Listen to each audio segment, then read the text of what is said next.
Glass.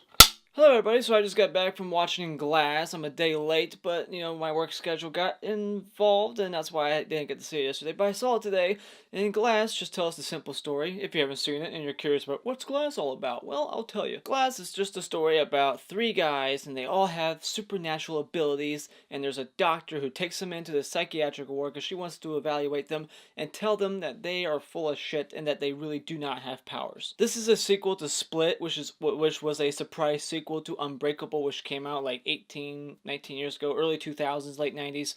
I didn't get to see it when I was a kid. I just saw it this morning before I saw Glass. And while I enjoyed this movie, I will say that there were some things I did not like. So prepare yourself. Don't go into this movie thinking it's an action movie. So there will be some small spoilers ahead. So if you just want a rating right now, I would say that this is a movie you should go see. So go see it. It's worth it. This movie starts with Bruce Willis. He owns a home security shop. Just in the first movie, Unbreakable, he was a security guard. Now he owns his own shop with his son. We learned that his wife died of leukemia like 5 years ago, and this movie takes place 3 weeks after Split. This movie opens up in Hedwig. He's talking to these 5 cheerleader girls he kidnapped, so he's still out on the loose, just like at the end of Split. He's still on the loose and he hasn't been captured yet, and Bruce Willis wants to go find his ass. We also catch up with Casey, the victim that survived Split, and we find out that she got her father, her abusive uncle, arrested, the pedophile, so that's a nice thing to know. I always wondered after Split, was she really going to go back to that asshole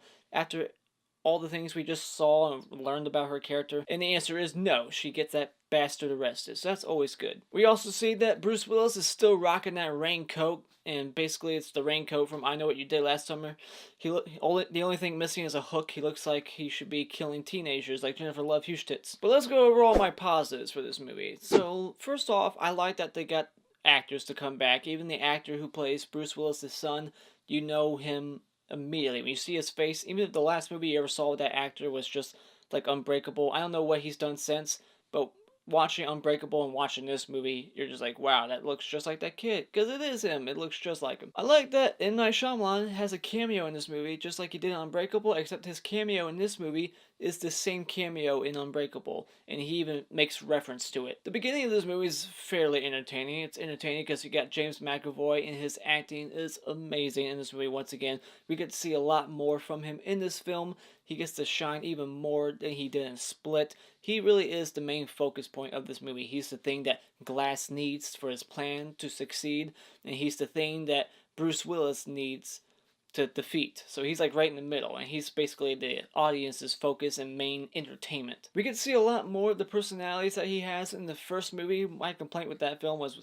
they claimed that he had like 21 or 23 personalities, and we really only got to see like 4 or 5. In this film, we see like all of them. We get to see a few more. We got like a hip-hop guy, a southern guy, a preacher guy, this yoga instructor. We see a lot more. Overall, this movie does have a good pace, but it does suffer a little bit, in my opinion, in the middle. Things kind of dragged out a little bit. Things were extended that didn't really need to keep going on. Things could have ended just short, like the interrogations especially. I like that most of the characters in this film aren't just returned to be familiar faces like Casey and Joseph the son. They actually play a purpose in this movie, even if it's small. They have a role in this story. And after watching Unbreakable, I gotta say this movie is shot more visually stunning, it's shot better in my opinion. There's a couple of cool visuals, like they used the cool visual in the trailer with that big pink room. I don't know why this psychiatric ward has a giant pink room, but it looks good, like, visually. And to be expected, there's a couple of twists in this movie, maybe 3 twists, if you can call them that. I mean, there's a couple of good twists in this movie. One that's a twist that kind of makes you go back and watch Unbreakable just slightly differently, and I like that. The other twist I don't care for, it's just kind of corny to me. Oh, before I go into my negatives, I gotta say real quick, the humor in this movie lands. Like, there's a lot of good situational humor and comedy from James McAvoy especially. That's where you're gonna get most of your laughs from, is him. This movie is fairly funny. Like, I actually laughed. Now let's go over my negatives.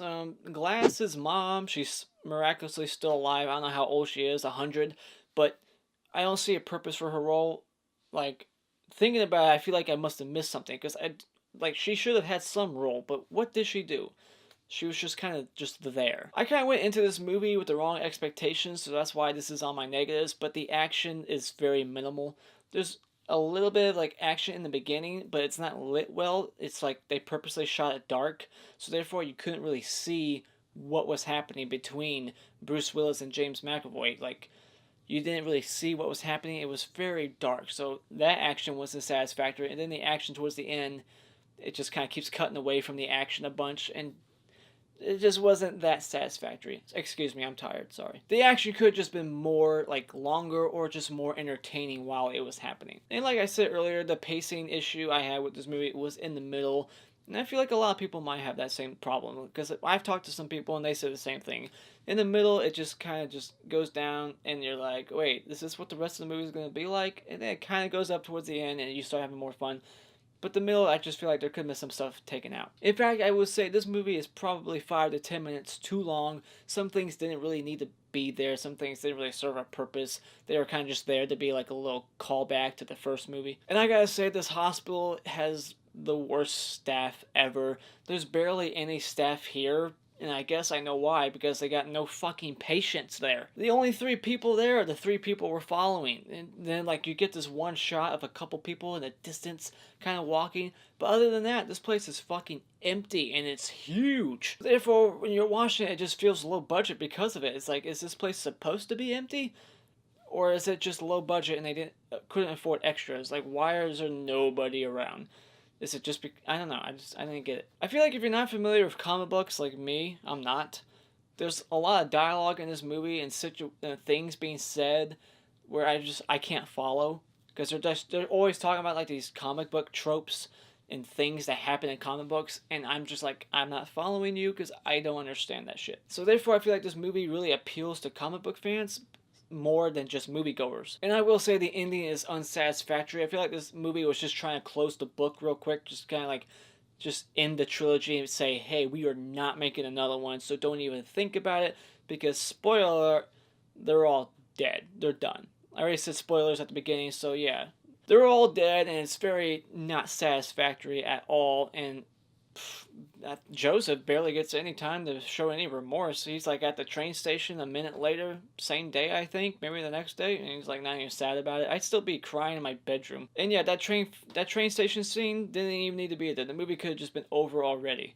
And the whole twist with the woman being like evil, I kind of saw that coming, because she was just, because as soon as I saw it, I'm like, wait, your job is to do what now? Your job is to convince people that they're not superheroes. Specifically that. Because I believe that's what she said. So therefore, from the beginning, I just knew she was fishy. Like, I saw that one coming. I didn't see the whole organization thing coming. I just knew that there was something wrong with her. So I wasn't really taken back by that. Now, not necessarily negatives, but I just have a couple of questions. So hopefully someone can answer this for me. 1, how did Glass keep breaking out of his fucking room?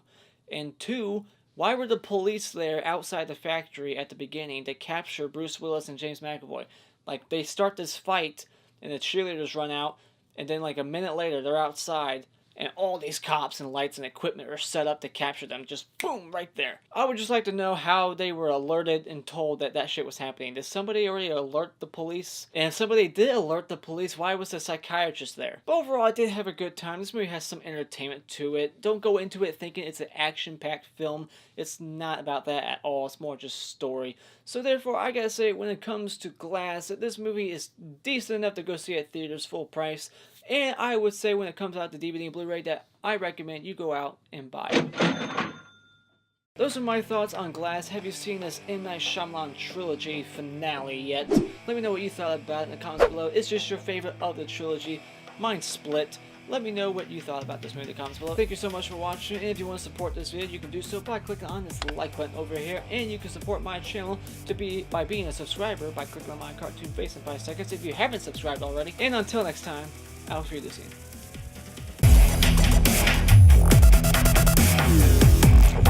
Yeah.